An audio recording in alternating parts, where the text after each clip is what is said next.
Help me to reach 2,000 subscribers. Sir, I've found something. His voice trembled through the phone. Please come to my studio right away. Don't tell your wife yet. You need to see this first. For a long moment, I didn't speak. It wasn't fear that silenced me. It was realization.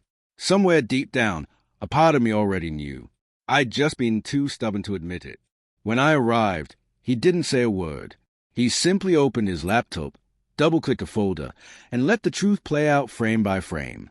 It was our wedding video, our first dance, the laughter, the clinking glasses. But in the background, beyond the fairy lights and slow music, something felt wrong.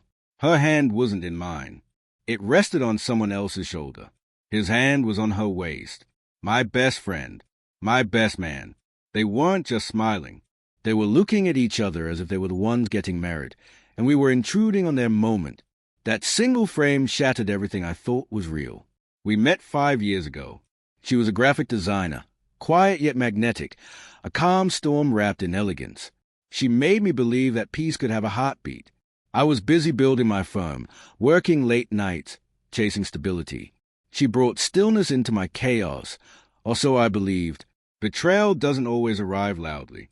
It slips in quietly, smiling. She stopped asking about my day, began guarding her phone, laughing at messages she never explained. I convinced myself she was tired, that I was paranoid, that marriage just settles into silence. Then came the late-night work calls, the new perfume, the distant stare during dinner.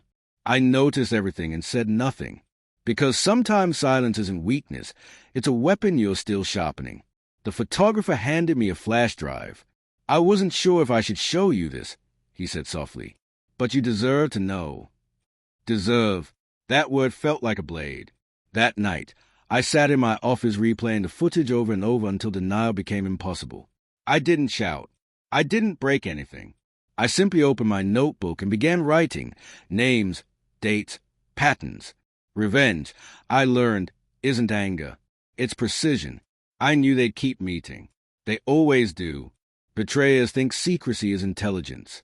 I let them.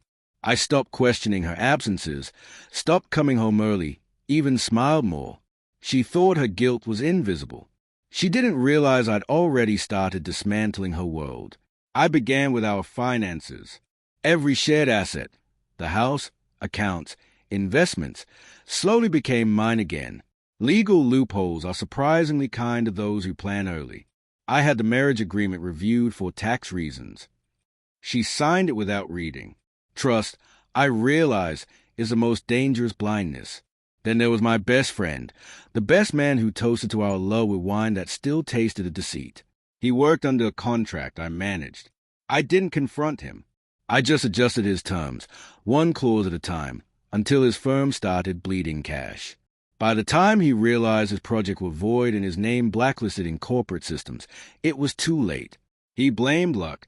I called it balance. 3 months later, their affair had lost its sparkle. She grew restless. He grew desperate. He was unemployed.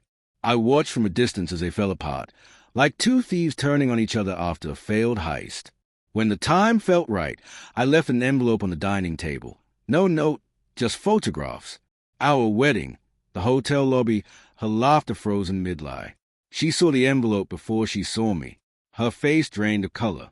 "Where did you get these?" she whispered. I said nothing. I poured 2 glasses of wine, set one in front of her, and murmured, "Funny how photographs tell the truth when people won't." Tears filled her eyes. She reached for explanations, for mercy, but I had moved beyond emotion. "I filed the papers," I said quietly. "You'll receive them tomorrow. Everything's already arranged." She blinked through her tears. "You're destroying my life." "No," I replied, standing. "I'm just returning it to its rightful owner." The next morning, she was gone, packed up and vanished without a sound. I didn't chase her. I didn't need to. A week later, mutual friends started whispering about her sudden financial struggles, her lover's failed firm, her inability to find work because of the rumors that followed her name. I never confirmed anything. I never denied it either. Revenge doesn't always need fire. Sometimes silence suffocates just fine. 6 months later, the photographer called again. He told me he quit shooting weddings altogether. Said my story changed the way he saw people. "Are you okay now?" he asked.